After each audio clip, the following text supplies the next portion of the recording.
Life comes with criticism.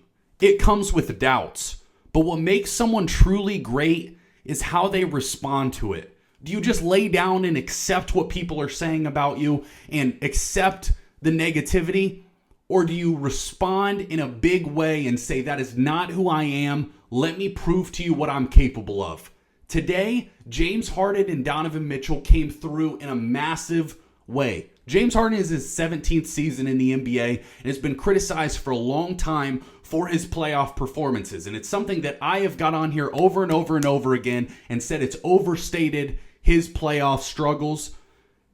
And Donovan Mitchell, we know has had some huge moments in the playoffs, but in the first two games of this series was not playing like his normal self. Well, today, both of those players came through in a big, fat way. James Harden had 7 points to close this game out in the final minute and a half, and Donovan Mitchell had 32 points for the game. We're going to break down this entire game because I thought it was very interesting, the fact that the Cavs now got it to 2-1. We're going into game 4 on Monday back in Cleveland, and it was the series that I was most excited for in this second round. I'm just going to be honest. Now, this Timberwolves-Spurs series has been awesome, but this was the one I was looking forward to most because I thought it would be a dogfight. I thought it'd be physical. We know the Pistons lead the NBA in fouls. The Cavs have two big men, James Harden, Donovan Mitchell, both aggressive basketball players, guys who can get to the rim, can draw fouls, all those sorts of things. I was super excited for this series. And it has lived up to the hype through the first 3 games. Game 2 was very tight, and tonight was a very close game. In the first quarter of this game, Donovan Mitchell was very aggressive. Dennis Schroeder had 8 points in the first quarter. Cavs kind of got off to a lead. Pistons, came back, took the lead, and the Cavs finished the quarter winning at 32-30. Harden had multiple times where he drove to the basket, kicked open threes to Dean Wade and Dennis Schroeder. It felt like the Cavs offense was really firing on all cylinders, and on the Pistons side of the basketball, they were offensive rebounding the ball at a high clip. At one point in the first half, they were up 12 offensive boards to 0 for the Cleveland Cavaliers, and it was really the story of the basketball game that they were just grabbing extra possessions by that, and the Cavs were turning the ball over a lot. So the Pistons were just getting up way higher volume of shots in that first half. So going into halftime, though, the Cavs made a huge run at the end of the second quarter. And going into halftime, they had a 16-point lead. Sorry, I have it written down over here. 16-point lead. Max Strus was defending full court against Cade Cunningham on possessions. They were being really aggressive, making the game tough on Cade Cunningham, a guy who we know what he's capable of. He had a pretty good game tonight, but he did finish the game with a lot of turnovers. It felt like the Cavs were really, really pressing him. He still had 27, 10, and 10, which is unbelievable, but he had 8 turnovers for the game on 10 of 27 from the field. So they were putting a lot of pressure on him. Strus was guarding him full court. Jalen Duren came and set a screen, just trucked Max Strus.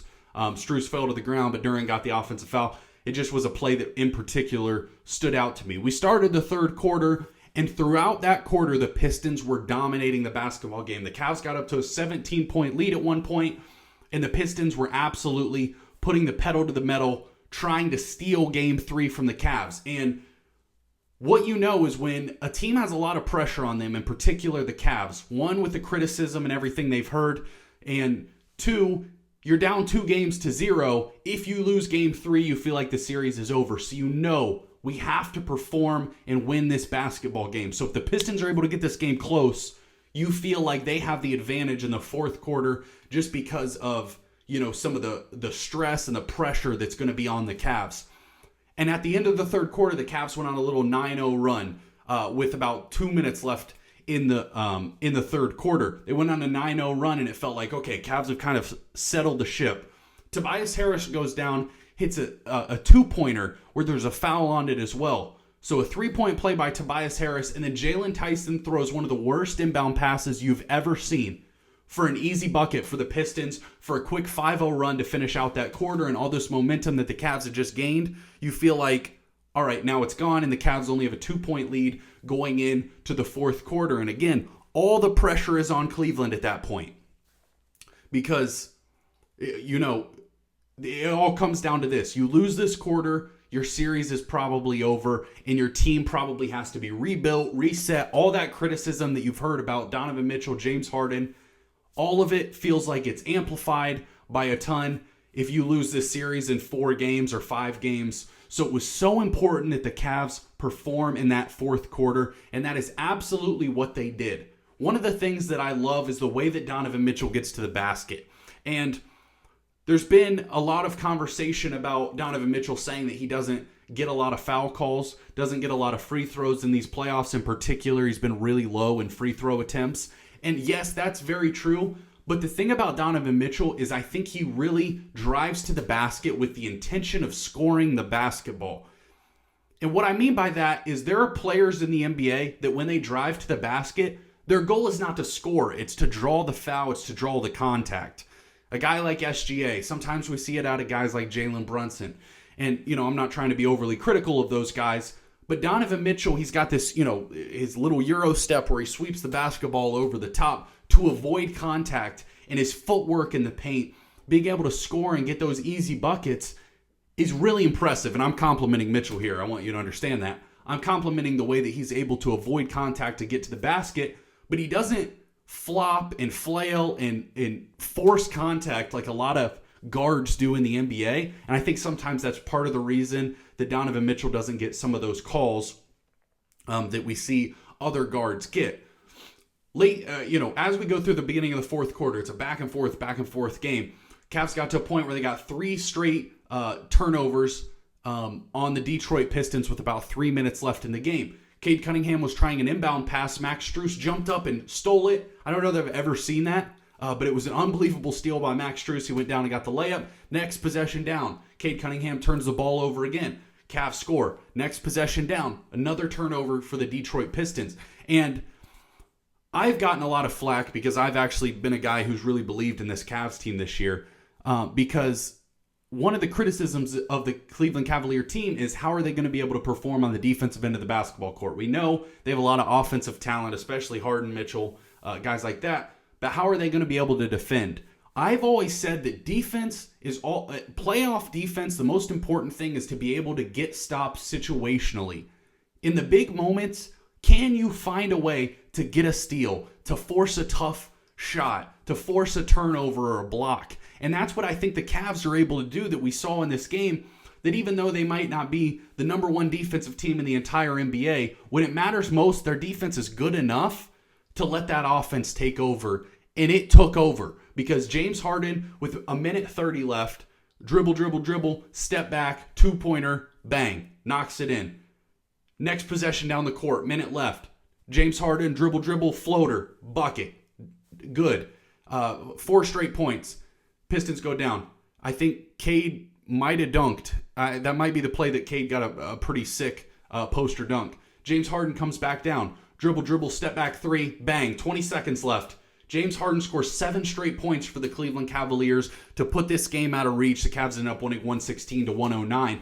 Cade Cunningham hit a dunk, hit a 3-pointer there to kind of try to keep them in the game, but the Cavs were able to close this one out. Mobley was fighting for rebounds down the stretch. They missed a free throw. Actually, that's a huge problem for the Cleveland Cavaliers. Let me tell you, their free throw shooting, that was tough to watch at times. For the game, they shot 18 of 28, which is 64%. 10 missed free throws is a lot in an NBA game for a team with Harden and Mitchell. Mobley and Jared Allen felt like they couldn't hit a free throw. Mobley in particular, which is not great for a player like him. Who, hits the 3 ball, kind of can hit shots in that mid-range. I'm not sure why his free throw struggles so much. But getting back to the game, after the game, James Harden was asked, what do you make of all the chatter surrounding your team, surrounding your play? He responded and said, what chatter? And I'm sure James Harden has heard the criticism. I'm sure it's gotten back to him in one way or the other, especially his playoff career. It's kind of happened for years, the way that he's discussed in playoff moments. But I love that response. I love the fact that he just said, I am out here to play basketball and do my job and do what my team needs from me. And he said, in that moment, my team needed me to take over and score the basketball. And that's what he did. and I love the aggressiveness. He got up there with so much confidence. There are times, the criticism I would say that I have of James Harden sometimes in the playoffs is there are times when he was, particularly when he was with the Rockets, where in the regular season he'd average 30-something points a game. You know, he'd shoot a ton of shots. He'd hit big clutch shots. And then in the playoffs, there were games where he'd shoot like 11 shots, or like his field goal attempts would get way lower. And for me, you're great players. You want them to take the basketball and say, this is my time. Let me take this basketball game over. And at times it felt like he was trying too hard to be safe and pass the basketball, and didn't really feel like he was going and grabbing the basketball and saying, let me take over to this game, this playoff game, and we're going to go down swinging on my watch. Well, that is exactly what he did today. He took the basketball, and all three of those possessions, there was no other play. It was James Harden isolation. If you make this shot, we win game 3. If you miss this shot, it is in serious jeopardy. And that is what he did. We got really good performances from some of the other Cavalier players. They played. It felt like they played a little bit more of their roster tonight. Jalen Tyson got 14 minutes. He wasn't super great. But Jared Allen gave you 18 points, 4 rebounds, still a little low on the rebounding. The Cavs are kind of not doing a great job rebounding in this series, particularly with the fact that they have 2 big men playing at all times in Allen and Mobley. Mobley was a little better. He had 13 points, 8 rebounds, 4 assists. Both guys had 2 blocks. Harden finished the game with 19 points, 7 assists. He was a +8. Donovan Mitchell, 35 points, 10 rebounds. Off the bench, getting real contributions from Dennis Schroeder. That was another pickup I talked a ton about. They traded DeAndre Hunter for Dennis Schroeder and Keon Ellis. Now, Keon Ellis hasn't really seen the floor in the playoffs very much, but Schroeder is a veteran guard who's played in big games. He's played in big international games, and you trust him to be able to handle the basketball and get looks. And it's sometimes what other teams don't always have, is multiple playmakers. So Schroeder being able to create his own shot, create for others, is valuable in a playoff game like this. So him scoring 8 points in the first quarter was huge, and he finished the game with 11. Max Strus gave you 7. He's the guy who had that great defensive steal at the end of the game. Sam Merrill had 7 points. He hit a big three-pointer, and then, like I said, Jalen Tyson played. On the Pistons side of the basketball, Tobias Harris is having an excellent series. He's actually had a great playoff run, and he's created a lot of issues. If you had to talk about an area where the Cavs are a little lacking, it's probably like their wings. You do have, Max Strus like we talked about, but they're super guard heavy and big man heavy. But Tobias Harris has really, really played well so far in this series and in the whole playoffs in general. So going in to game 4, I absolutely believe that the Cavs can win this series, but I think it's going to all come down to how they execute in crunch time. Donovan Mitchell, James Harden, how are you going to be able to perform? Because we know that the Pistons have been a good fourth quarter team through this series so far, withholding tonight. They were good in the first 2 games, and they have a guy in Cade Cunningham who seems to really rise to the occasion. Like I said, he kind of struggled from the field, but again, when we're going back to talking about how guys have been criticized on this Cavs team, Jared Allen and Evan Mobley have gotten a lot of it too, especially from a guy like Kevin O'Connor, a guy I'm not a huge fan of, but a guy who's really criticized Jared Allen and Evan Mobley, particularly for getting rebounded, getting out physicaled by Jalen Duren. Well, tonight Jalen Duren got kind of dominated by those 2 players. He had the worst plus-minus in the game at -11, other than Dennis Jenkins, who was a -28. But as far as the starters, Jalen Duren was a -14 for the game, and all of the other starters were positive. So huge turnaround for those 2 Cleveland Cavalier big men. And I'm just really looking forward to the rest of this series, because I think the Cavs can absolutely continue to play the way that they did tonight, and I just want to see James Harden be aggressive. I've been a James Harden fan for a very long time.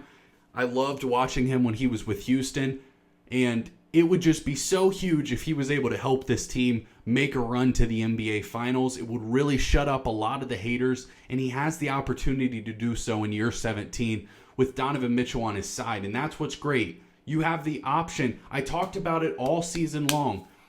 Donovan Mitchell felt like he had to do everything for the Cavs offense in fourth quarters of basketball games before James Harden arrived. Darius Garland, yes, had some moments, but did not feel consistently like he stepped up in those big spots, and he was also hurt all the time. James Harden, you know he's going to be on the court, and if he can do this in a few games a series, that is, in my opinion, what the Cavs need to get over that hump and find a way to make the NBA Finals with Donovan Mitchell, with James Harden, with Jared Allen, with Evan Mobley. And I can't wait to watch the rest of it. If you love the NBA, make sure you take a second to subscribe to the channel. We're almost at 1,400 subscribers covering, a ton of the playoffs. Can't wait to watch the rest of it. Appreciate y'all watching. Cyborg out.